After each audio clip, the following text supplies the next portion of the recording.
Hello guys. Ngayong araw guys, topic natin is yung part-time scam. So, naka-experience ako ng scam. So, na-scam ako. Actually, maraming beses. Hindi lang ngayon, pero dati pa man, lapitin ako ng mga ganyan. Ako kasi guys, kumahanap kasi ako ng part-time job. So, ito, bagong ano nila. Actually, nag-check na ako. Nag-check ako ah, ng mga part-time na scam din. So, may mga certain people na naghahanap din ng part-time tapos na-scam din sila, same na nangyari sa akin. Ang pagkakamali ko dito, hindi ako agad nag-research. Although nag-research ako, pero walang lumalabas that time. Siguro hindi lang ako talaga masyadong nag-research pa. So, paano ba yung modus nila? Ang nangyari, nag-check ako sa YouTube. Nag-check ako sa YouTube ng part-time job. Part-time job na extra lang yung ganyan. Kung ano yung like online job. Tapos, may ads dun. Ads yung nila, yung parang binabayaran, yung ads. Basta may ads na nakalagay doon, you need part-time, yung ganyan. So, ngayon, sabi ko, wala nang mawawala. So, nag-try ako. Nag-register ako, like, nagkuha lang sila ng number. Then, ayan, okay na. So, naghintay na lang ako.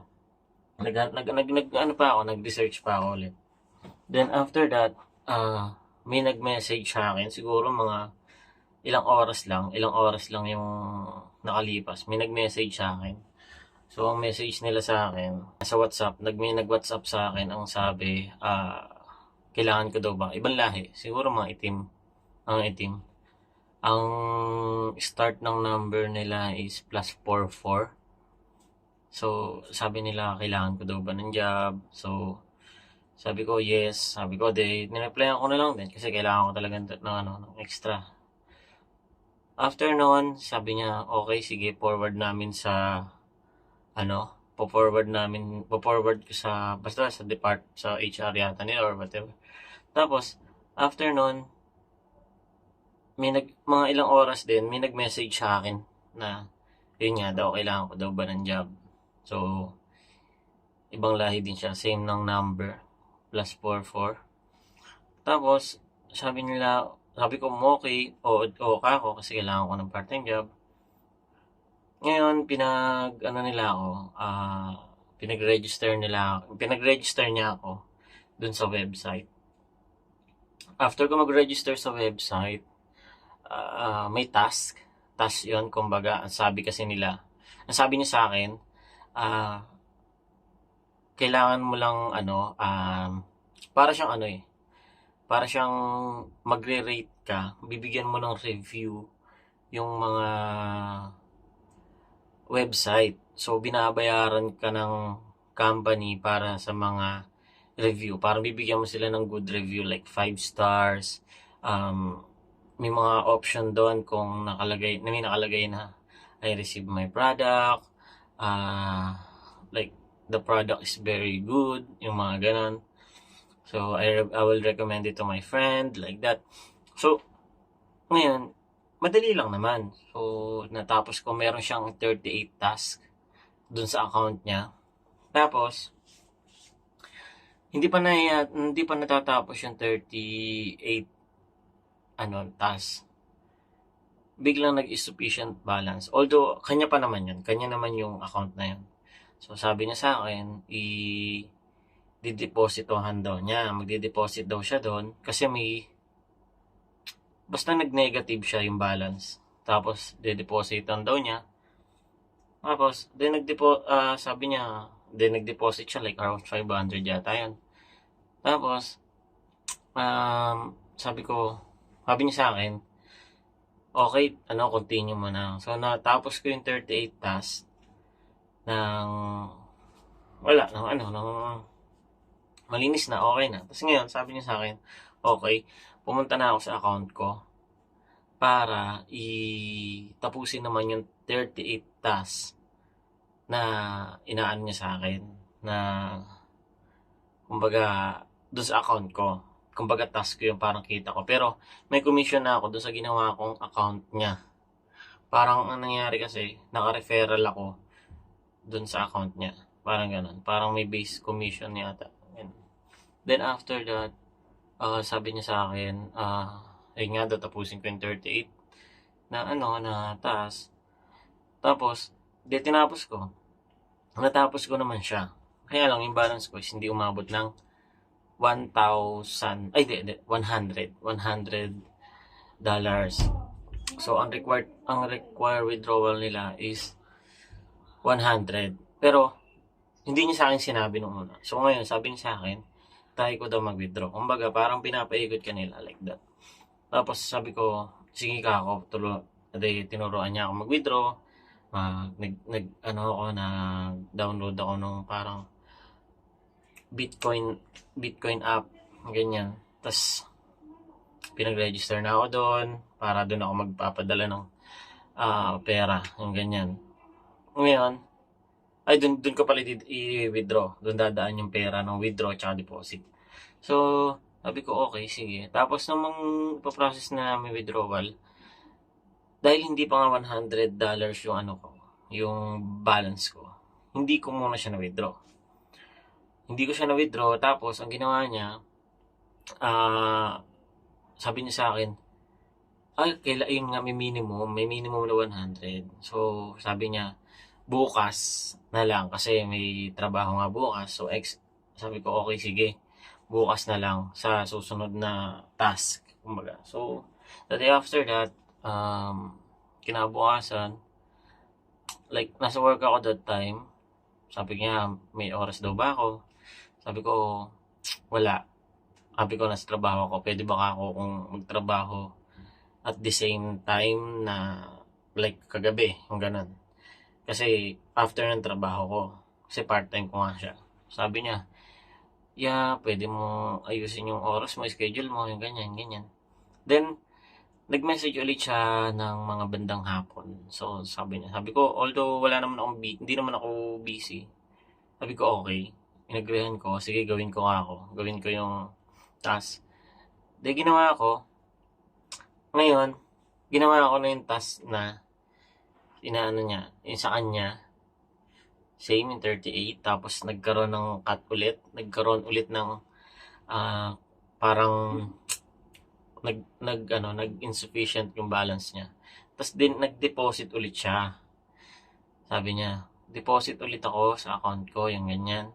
Tapos na-continue ulit. Tapos, hindi pa ulit natatapos yung 38 na yon, nag-insufficient agad. Tapos, yung sinasabi niya sabi niya, yeah, that's great, kasi mas mataas yung commission na makukuha niya.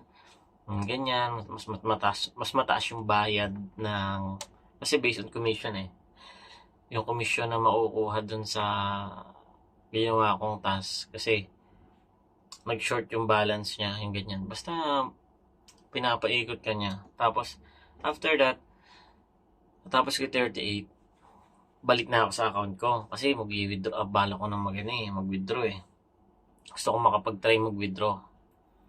Ngayon, balik na, sabi niya sa akin, tapusin mo na yung account mo, ang balance mo. Tapos, pumunta na ako sa account ko. Tapos, may balance na ako doon na 136, I think.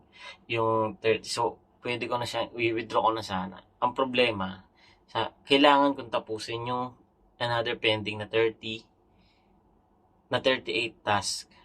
So, ngayon, tatapusin ko ngayon yung 38 task para makapag-withdraw ako. Eto na. Ginagawa ko na yung task. Tapos, malapit na siyang matapos Around 28 na yata. 28 na ako. So, 10 na lang. Nag-insufficient yung balance ko. Pagkatapos ng insufficient, so, nag-negative. Sabi ko, bakit buha ako ganito? Ganyan. Sabi niya, that's great daw, kasi mas malaki daw yung kikitain ko. Malaki yung kikitain, yung magiging commission mo. Pagka natapos mo yung task na yan, pinakita niya sa akin na ito yung magiging commission mo, yung ganyan. Pero, kailangan kong mag-deposit nung remaining balance, yung nag-negative, which is 76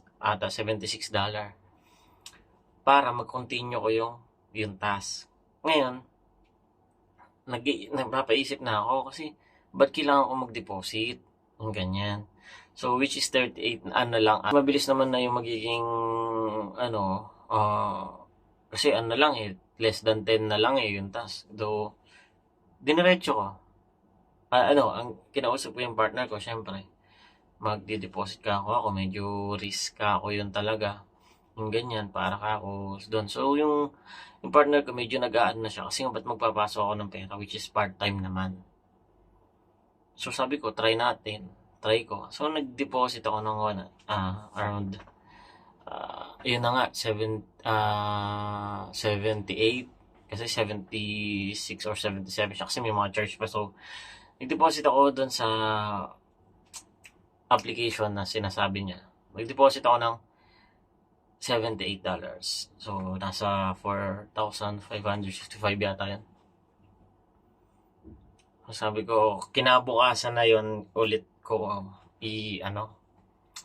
kumbaga pinrases. Kasi nga, nag-aalangan kami ng partner ko. So, kinabukasan, nasa trabaho ako. So, kinamusta niya ulit ako nung parang employer na yon.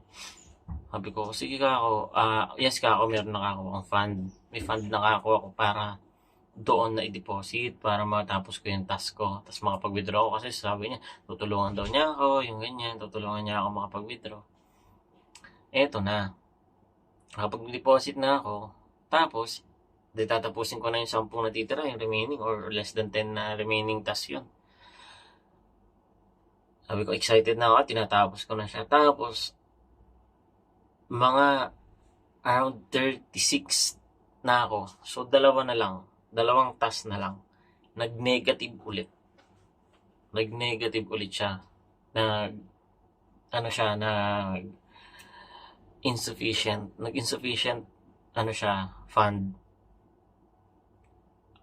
Ang insufficient fund niya is $585, which is equivalent sa 33,000 mahigit. So, sabi ko, pinagpawisan ako guys. Grabe. Sabi ko, hindi ko kaya.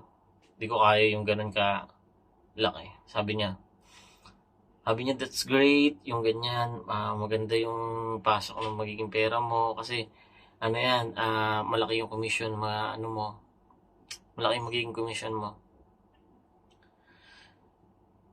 Sabi ko, hindi ko ako kaya. Kasi, tas hindi ko na alam yung gagawin ko nun. Tas hindi ko nagtatanong yung partner ko kung kamusta. Hindi ko muna sinasagot yung partner ko. Hindi ko siya ma-replyan. Hindi ko alam kung ano sasagot ko sa kanya. Actually, hindi ko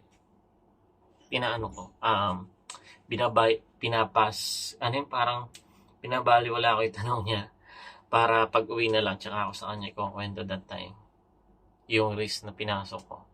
Yun, 585 ang kailangan. Sabi ko sa kanya, baka matulungan mo ako. Sabi ko sa employer. Kaya lang, sabi niya, papahiramin daw niya ako ng 150. Yung 400 na remaining is ipanghiram ko daw. So, yun yung inaan niya sa akin. Maling-mali. Sabi ko, hindi ko ako kayang i-take risk pa yung na yun. Yung 440 na $440 guys. So, nasa 33,000 siya. 30,000 plus basta. Hindi na ganun, hindi na biro yung ganun. So, sabi ko, okay na ako dun siguro sa 4K na nakuha sa akin. Sabi ko, maiyak-ayak ako nun. Hindi ko naman, syempre, buti nga, hindi naman ganun kalaki. Kaya lang, yung time na, binigay yung parang nilaan ko, tapos yung syempre yung disappointment ng partner ko dahil doon. So yun, sana maging aware tayo sa ganun. So ginawa ko yung video na to para doon sa mga naghahanap ng part-time, sa mga gusto mag part-time.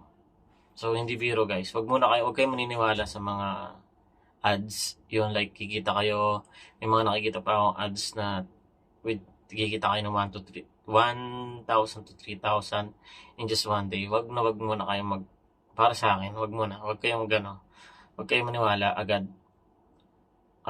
Kung mayroong mag-recommend sa inyo, mag-research kayo. So, siguro yung mga,